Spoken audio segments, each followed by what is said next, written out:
Hello guys, मैं मनीष तिवारी एक बार फिर से आपका स्वागत करता हूं इस यूट्यूब सीरीज़ में। अभी कल हमने 1.3 डिस्कस की थी। आज हम नेक्स्ट एक्सरसाइज पे चलते हैं जो कि होगी 1.4। ठीक है, और ये जो एक्सरसाइज होगी वो होगी रैशनल नंबर्स के बारे में। ठीक है, एंड देयर डेसिमल एक्सपेंशन। अब देखिए, हमने जैसे कल भी बात की थी कि भाई रैशनल नंबर दो टाइप के होते हैं, राइट। ठीक है, टर्मिनेटिंग एंड नॉन टर्मिनेटिंग। तो एक एक करके दोनों की बातें होंगी अगले कुछ टाइम में। सबसे पहले terminating and then second one is non terminating and recurring. Okay, so आगे चलते हैं। तो यहाँ पे मैं आपको ये बताऊं कि यहाँ पे एक्चुअली होगा क्या। कि सबसे पहले हम टर्मिनेटिंग की बातें करते हैं। तो टर्मिनेटिंग आप सभी को पता है कि किस टाइप के होते हैं। जैसे मैंने लिख दिया 0.356, ओके, इस तरह से, या फिर 0.5, राइट। तो टर्मिनेटिंग जो नंबर्स हैं उनकी खासियत क्या होती है कि हम उनको पी बाई क्यू फॉर्म में, मतलब ये तो सभी की है कि भी रेशनल है तो पी बाई क्यू फॉर्म तो होगी। ठीक है, तो यहाँ पे मेन चीज़ क्या है कि जो क्यू होगा वो क्या होगा, 10 की पावर्स में होगा। ठीक है, 10 की पावर्स में होगा। और इस तरह से, या फिर क्या होगा कि मतलब ऐसा होगा कि नीचे मतलब 10 तो होगा ही। ठीक है, 10 की पावर्स भी हो सकती हैं। फॉर एग्जांपल जैसे यहाँ पे है, ठीक है, तो हम इसको कैसे लिख सकते हैं, 356/1000। ठीक है, ये आई थिंक आप सभी को पता होगा। अगर नहीं पता होगा तो मैं आगे डिस्कस कर लेते हैं। एक्चुअली होता क्या है कि जो जो रैशनल नंबर हैं जो कि टर्मिनेटिंग होते हैं, उसमें होता क्या है, जैसे कि मेरे पास है 1.5। ठीक है, तो मैं इसको कैसे लिख सकता हूँ, 1/10। इसको इस तरह से किया जाता है कि जो पॉइंट होता है उसको हम 1 मान लेते हैं, और जितने भी पॉइंट के बाद नंबर है उतने ज़ीरो लगा देते हैं। ठीक है, तो इस तरह से सिंपल वे में समझिए। ठीक है, अब इसके साथ हम बात करेंगे किसकी, हम बात करेंगे इसमें जो थ्योरम है उसके बारे में, 1.5। ठीक है, तो एक बार आप इसे ध्यान से देखिए, थ्योरम क्या बोल रही है। तो थ्योरम क्या कहती है, let x be a rational number whose decimal expansion terminate, right, यानी कि टर्मिनेटिंग नंबर्स की बात कर रहे हैं, रैशनल नंबर की। Then x can be expressed as in the form p by Q and where p and q are coprime, and the prime factorization of q is the form of 2 raised to power n and m raised to power n। ठीक है, अब ऐसा क्यों है ये समझिए। पहली चीज़ तो ये कि क्योंकि हम यहाँ पे किसकी बात कर रहे हैं, हम बात कर रहे हैं यहाँ पे पी बाई क्यू फॉर्म की। ठीक है, और जैसे कि हमने पहले भी पढ़ा है कि जो पी होगा और क्यू होगा वो आपस में क्या होंगे, कोऑपरेट। ठीक है, तो जो नीचे वाला हमारा क्यू होगा वो, जैसे कि मैंने बताया कि 1.5 है, तो उसको मैं क्या लिख सकता हूँ, 15/10। ठीक है, तो 10 को मैं क्या लिख सकता हूँ, 2 × 5। ठीक है, 2 की पावर 1, 5 की पावर 1। उसी तरह और भी नंबर हो सकते हैं, जैसे कि यहाँ पे भी एक नंबर दिया गया है, एग्जाम्पल देख लेते हैं। जैसे कि यहाँ पे यही नंबर दे रखा है, 3/8। ठीक है, तो 3/8 है, या फिर 0.375 है, इसको दिया गया है। तो इसको भी हम क्या कर सकते हैं, इस फॉर्म में लिख सकते हैं और इसको इस फॉर्म में लिख सकते हैं। कैसे कि हमने क्या किया, 3/8 कर लिया। ठीक है, तो 8 को मैं कैसे लिख सकता हूँ, 2 की पावर 3। ठीक है, अब क्योंकि मुझे इसे पॉइंट एक्सपेंशंस में तोड़ना है, तो एक तरीका तो ये है कि मैं इसको डिवाइड करता चलूँ। ओके, सिंपल डिवाइड, जैसे कि हम पहले छोटी क्लासेस में करते थे कि 3 को अंदर रखूँगा, 8 को बाहर रखूँगा, पॉइंट लगाऊँगा और यहाँ पे एक ज़ीरो चढ़ा दूँगा। ठीक है, तो 8 3 ज़ा 24। ठीक है, 6, तो 7 ज़ा 56। ओके, 4 5 ज़ा 40। एक तरीका तो ये है।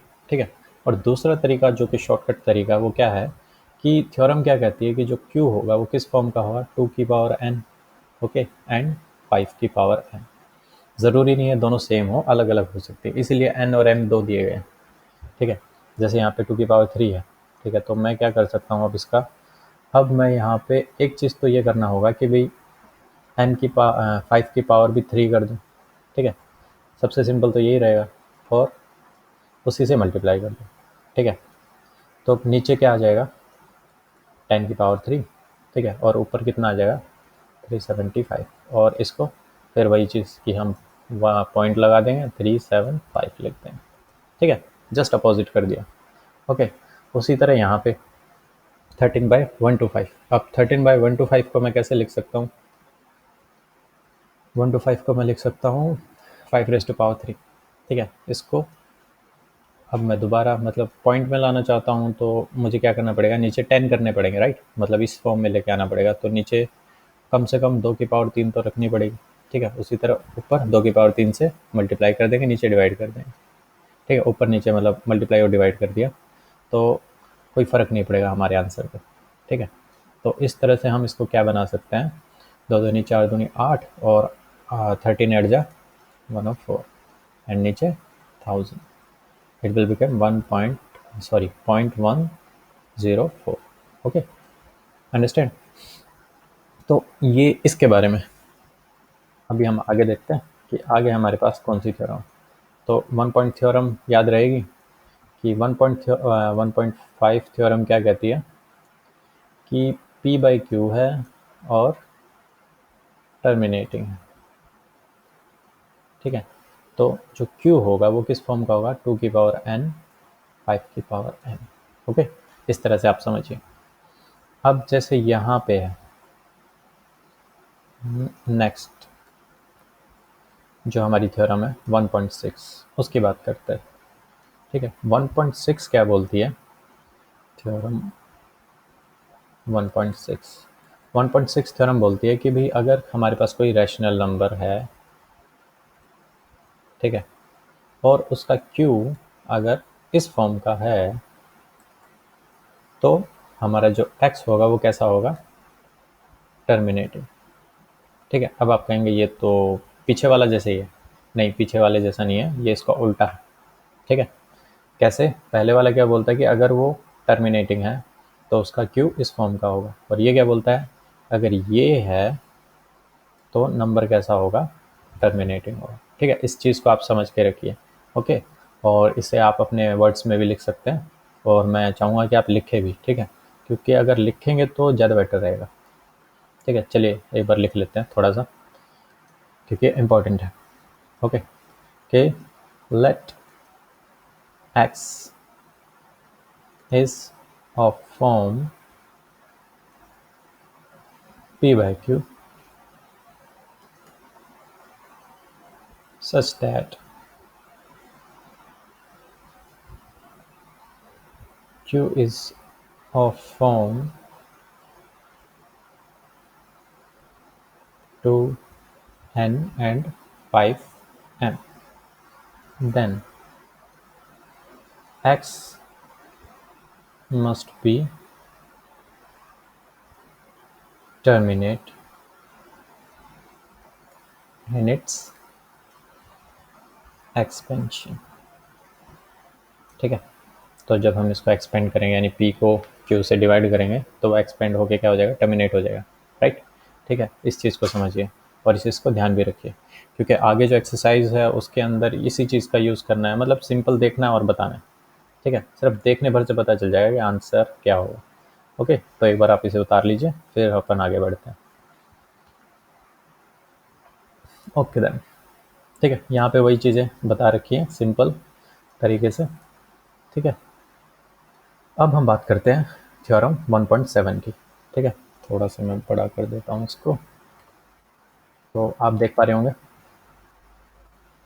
कि थ्योरम देखिए क्या, पहले थ्योरम की स्टेटमेंट पढ़ते हैं कि let x is P/Q where P and Q are coprimes, right, ठीक है। तो ये क्या नंबर हो गया अपना, रैशनल नंबर हो गया, तो रैशनल नंबर तो है, ठीक है। Be a rational number such that the prime factorization of Q is not of form this, कि मान लेते हैं कि हमारा जो टर्मिनेशन है वो इस फॉर्म का नहीं है, ठीक है, ओके। तो क्या होगा, वो नॉन टर्मिनेटिंग एंड रिपीटिंग होगा, ठीक है, सिंपल। दो टाइप ही तो थे, तो वो ए टाइप का था और ये बी टाइप के लिए थ्योरम, ठीक है, जो कि क्या होगी हमारी पहली चीज़ तो नॉन टर्मिनेटिंग प्लस रिकरिंग। ठीक है, आप इस तरह से मतलब शॉर्ट्स में समझिए, ताकि लिखते हुए आप मतलब पूरा लिखें। ठीक है, यानी वो कैसा होगा, रिकरिंग होगा, राइट। ठीक है, okay. From the above discussion, we can conclude that the decimal expansion of every rational number is either terminating or non-terminating and repeating। ठीक है, समझ गया।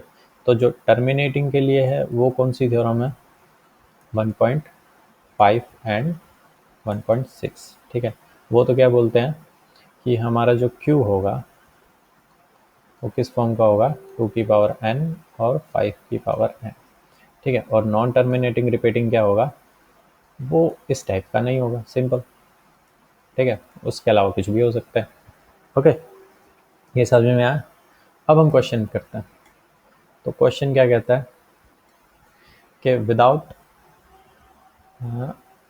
Number will have terminate decimal और नॉन टर्मिनेटिंग रिपीटिंग डेसिमल। ठीक है, तो हमें क्या बताना है, इसको विदाउट एक्सपेंशन के बताना है। ठीक है, without actually performing the long division. ठीक है, तो डिवीजन नहीं करना, सीधा बताना है।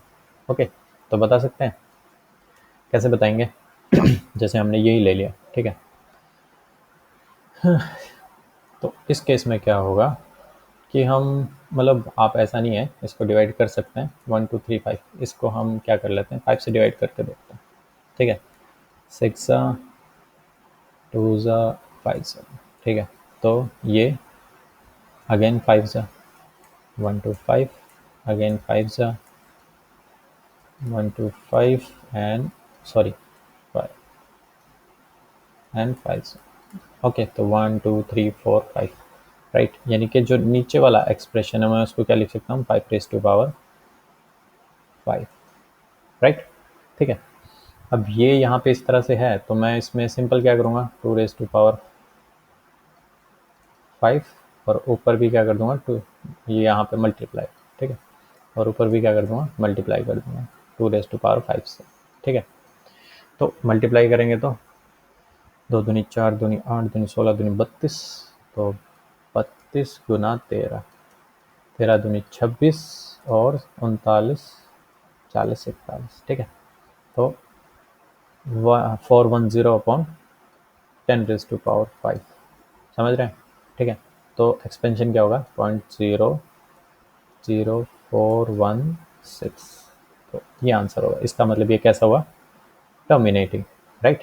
ठीक है, उसी तरह इसको कर सकते हैं, साफ दिख रहा है कि भाई 2 की पावर 3 कर सकते हैं, तो ऊपर 5 कर देंगे, सिंपल।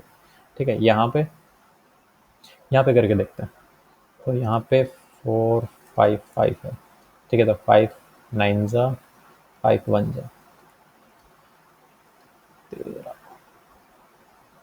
7। ठीक है, यानी कि जो हमारा Q है वो किस फॉर्म का है, 5 7 13। ठीक है, that is not as 2 raise to power n and 5 raise to power m।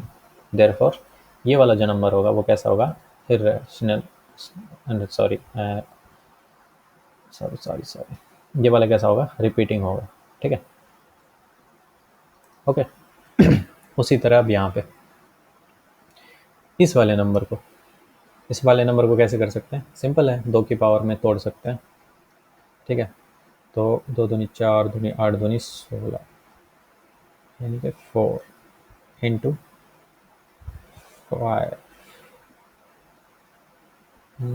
Just a minute, 10 raise to power 2, right. ठीक है, तो इसको दोबारा से तोड़ लेंगे, 2 raise to power 2 into 5 raise to power 2 into 2 raise to power 4। ठीक है, तो अगेन किस फॉर्म में आ गया, 2 raise to power 6 into 5 raise to power 2। देखिए, अब यहाँ पे ये इंडेक्स सेम नहीं है। ठीक है, और ज़रूरी भी नहीं है, दैट्स वाई ये n और m अलग अलग लिए, वरना सेम लेने पड़ते। ठीक है, अगर ये दोनों सेम ही रखनी होती तो। ओके, तो इस तरह से आप समझिए, इसका मतलब क्या हुआ, ये भी कैसा नंबर है हमारा, टर्मिनेटिंग। ठीक है, बाकी सब कर लेंगे, आई होप आप कर सकते हैं। ठीक है, तो हम एक बार इसको अच्छी तरह से करके देखते हैं। ठीक है, मतलब स्टेप बाय स्टेप लिखते हैं कि इसको लिखेंगे कैसे। ओके, तो फर्स्ट वी विल राइट, मतलब यही वाला कर लेते हैं, 7 sorry 64/455. So given number is of form P by Q. Now Q455 can be written as how? हमने कैसे लिखा था? हमने इसको लिखा था 5 into 7 into 91. ठीक है. Now as per theorem,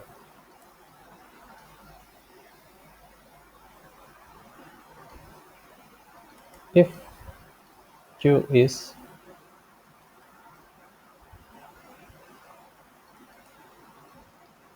form, then number is terminate, otherwise not. ठीक है. Therefore जो 64/455 है is non terminating and repeating. ठीक है. समझ में आया? ठीक है. सिर्फ इतना लिखना है. ओके. ये देखने में बड़ा लग रहा है बट इसको जब आप छोटा करेंगे तो ये बहुत छोटा दिखेगा. ठीक है. तो इतना सा क्वेश्चन. ठीक है. ये वर्ड लिखने बहुत ज़रूरी है. ठीक है. जब आप ये चीज़ें समझेंगे तभी आप लिख पाएंगे अच्छे से. ठीक है. तो प्रॉब्लम क्या होती है कि हम कई बार स्टूडेंट्स को ये निशान वगैरह बताना मतलब बताते नहीं या फिर छूट जाता है और ऊपर से स्टूडेंट भी नहीं पूछते कि इनका मतलब क्या है. जैसे कि इसका मतलब होता है therefore. ठीक है. और इसका मतलब होता है सॉरी माय मिस्टेक, इसका मतलब होता है बिकॉज, इसका मतलब होता है implies. ठीक है. इसका मतलब नॉट इक्वल. ठीक है. ये तो आपको पता ही होगा. उसके अलावा एक होता है ये सिंबल. ठीक है. इसका बोलते हैं फॉर ऑल. ठीक है. और एक ये सिंबल उल्टा ई, इसको बोलते हैं देयर एग्जिस्ट, कि यहाँ पे कुछ है. There exist a number for all this. ठीक है. इस तरह से. तो इन चीज़ को आप नोट कर लीजिए, आपके बहुत काम आएंगे. ठीक है. चलिए आगे बढ़ते हैं एक्सरसाइज में. तो आगे हमारे पास एक्सरसाइज में क्या है? Last questions. राइट. ठीक है. तो हमारे आखिरी क्वेश्चंस हैं, उनको हम पढ़ लेते हैं थोड़ा सा. और मैं समझता हूँ कि आप देख के ही बता देंगे, मतलब पढ़ के ही आंसर बता देंगे. ठीक है. बहुत ही सिंपल है. देखो. Write down the decimal expansion of those rational number in question 1 above which have terminating decimal expansion. ठीक है. तो हमने जैसे उसको सॉल्व किया तो हमें पता है नीचे कितने ज़ीरो हैं, तो उतना हम पॉइंट के बाद कर देंगे. ठीक है. फिर हमारे पास है थर्ड क्वेश्चन. थर्ड क्वेश्चन क्या बोलता है? The following real number have decimal expansion as given. ठीक है. तो हमें ये बताना है कि ये किस फॉर्म, इनका क्यू किस फॉर्म में होगा. ठीक है. तो अब ये कैसा है? टर्मिनेटिंग है. तो ऑब्वियस सी बात है इसका क्यू किस फॉर्म में होगा? 2 की पावर n और 5 की पावर m. अब ये वाला है, ये टर्मिनेट ही नहीं हो रहा है. ठीक है. और ऊपर से क्या हो रहा है? ये रिपीट भी नहीं हो रहा है. ठीक है. अपने आप को रिपीट भी नहीं कर रहा है. इसका मतलब ये नंबर कैसा हुआ? ये इर्रेशनल नंबर है. समझ रहे हैं? ठीक है. ना तो ये रिपीटिंग है और ना ही ये टर्मिनेटिंग. ठीक है. याद रखिए इस चीज़ को. फिर ये वाला नंबर क्या होगा? इसके ऊपर बार लगा, इसका मतलब ये क्या करेगा? अपने आप को रिपीट करेगा. इसका मतलब ये भी क्या हुआ? Rational number. ओके. चलिए इस तरह से हमारी एक्सरसाइज ख़त्म होती है और हमारा चैप्टर भी. पर मैं सभी को यही सलाह देता हूँ और देता भी रहूँगा कि हमेशा समरी ज़रूर पढ़ें. ठीक है. ये बहुत बहुत बहुत इम्पोर्टेंट है. ये ना सिर्फ आपके चैप्टर को रिवाइज़ कर देती है बल्कि कुछ चीज़ें होती हैं जो कि बहुत इंपॉर्टेंट होती हैं, वो भी बता देती है. रिवीजन के टाइम हमें हमेशा समरी पढ़नी चाहिए. ठीक है. और 1-2 क्वेश्चन करने चाहिए. जैसे मैंने वो बताया भी था कि भी अगर बहुत सारे क्वेश्चन है तो एक कर लो, ठीक है। अब इसमें 3 है तो 3 ही कर लो, कोई बड़ी चीज़ नहीं है, वरना 2 तो कम से कम करो, ठीक है। अब फिर से इस चैप्टर की समरी पे जाते हैं। तो इस चैप्टर में हमने क्या क्या पढ़ा? सबसे पहले हमने पढ़ा इल्यूसिव डिवीजन लेमा, ठीक है। तो ये वाला आप याद रखिए, ठीक है, क्योंकि ये अगले चैप्टर में बहुत काम आएगा। इस चैप्टर में इसको डिवीजन लेमा बोला गया है, पर अगले चैप्टर में इसको क्या बोलेंगे हम? रिमाइंडर थ्योरम बोलेंगे, ठीक है। अब आप कहोगे सर इसमें ये नाम है तो उसमें ये नाम क्यों नहीं है? तो मैंने आपको एक बात बताई थी पोस्टुलेट वाली, ठीक है। तो अलग अलग फील्ड में, ठीक है, तो ये मैं ये नहीं कह रहा ये पोस्टुलेट है, बट हाँ इसको आप पोस्टुलेट की तरह मान सकते हैं कि भी ये इस फॉर्म का होता है, ओके, मतलब कैटेगरी में रख सकते हैं। पर हाँ इसने इसको यहाँ पे दिया नहीं गया, तो अगले में वो क्या हो जाएगा? रिमाइंडर थ्योरम के फॉर्म में आ जाएगा, पर हम उसको क्या ले लेंगे वहाँ पे थ्योरम ले लेंगे, क्योंकि ये इसी से ड्राइव्ड है ना, इसीलिए दैट्स वाई वो थ्योरम कहलाएगा। ये लेमा है, और लेमा का काम ही क्या होता है? जिससे हम कोई थ्योरम क्या करते हैं? ड्राइव करते हैं, ठीक है।